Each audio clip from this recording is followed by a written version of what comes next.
Good morning, everyone. My name is Hazel Silvestre, a third-year college student and a BS Ed major in English. So at this juncture, before we proceed about the kinds of portfolios, let us first talk about what are the purposes or uses of the portfolio. So here are the uses of portfolio or the purposes of portfolio. So it provides both formative and summative opportunities for monitoring progress toward reaching identified outcomes. It communicates concrete information about what is expected of the students in terms of the content and quality of performance. It allows students to document aspects of their learning that do not show up in traditional assessments, and it's also useful to showcase periodic or end of the year accomplishment of the students.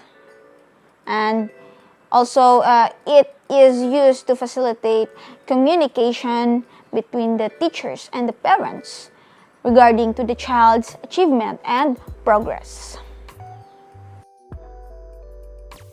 So there are 5 kinds of portfolio, which are the working portfolio, the developmental portfolio, the documentary portfolio, showcase portfolio, and the last, the evaluation portfolio. So first, let's talk about the working portfolio. So working portfolio refers to daily activity of the learner in a particular learning area. So this provides and identifies the learner skills to be developed in order to determine if there is progress on the learning task. Working portfolio is also known as the teacher-student portfolio. Working portfolio is a working document, and this means that you will be building or adding to the portfolio every day during your placement to display the task and activities that you are completing. So this is the first type of portfolio, and based on its name, it is a project of work. It contains the work in progress as well as the finished sample of the student's work to reflect the activity done by the teacher and students. So this is an interactive of teacher and student portfolio. So we have here an example problem.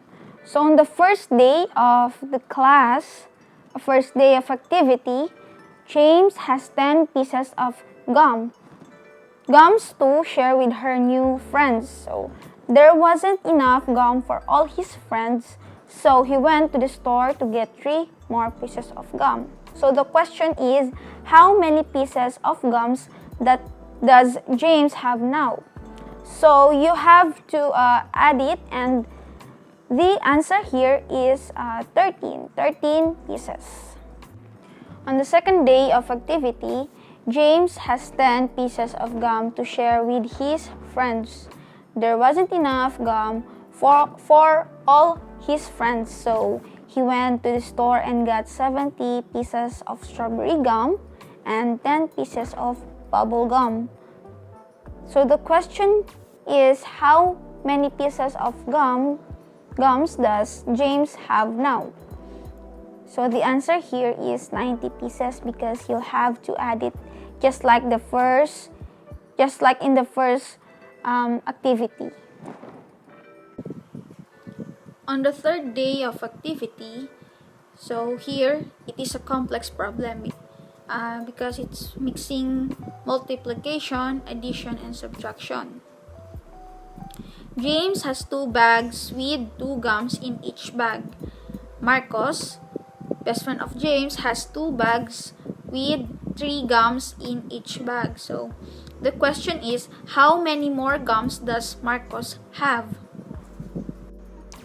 Here is the solution. So James has 4 gums because 2 times 2 equals 4. Marcos has 6 gums because 2 times 3 equals 6. 6 minus 4 equals 2. So the answer is Marcos has 2 more gums in his bag. As we can see in the book, there is an example in which a daily activity from the first day to 5th day. You can see at the beginning of the problem is simple to complex, which means step by step from simple to complex. Same to my given example. So the problem and the solution must be recorded in the portfolio to see the progress of the students day by day.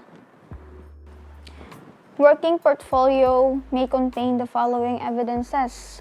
So number 1, teacher directed task. Number 2, teacher observations. Number 3, classroom activities. Number 4, self-assessment and self-reflection. And the last is the relevant learning outcomes. The values developed in 1 week activities of the students must be recorded in the portfolio, such as accuracy, industry, resourcefulness, generosity, and thrift.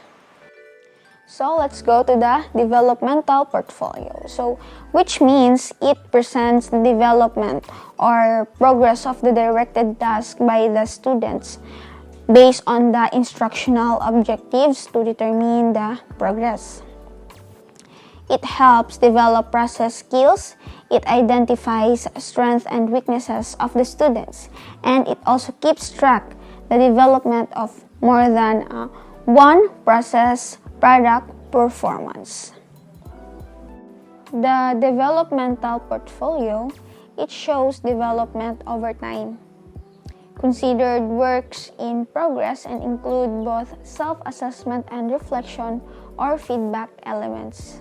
So the primary purpose is to provide communication between students and faculty. From the word development, it contains products from various stages of the process, stages in which feedback has been received, and possibly also products from work that's still in process.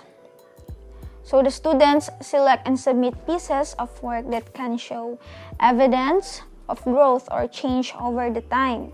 So the growth portfolio emphasizes the process of learning. Documentary portfolio is gathering the best of work of the student for assessment purposes. So it provides evidences that instructional objectives have been attained. And it also states the students' progress and weaknesses from one learning task to another. Documentary portfolio is also known as growth portfolio in literature, and that shows students' work that illustrates achievements. In documentary portfolio, it is divided into 3, which are the celebration, competence, and the project. So first, let's talk about the celebration. So celebration, it shows the students' best work. So example are the highest score test or best project.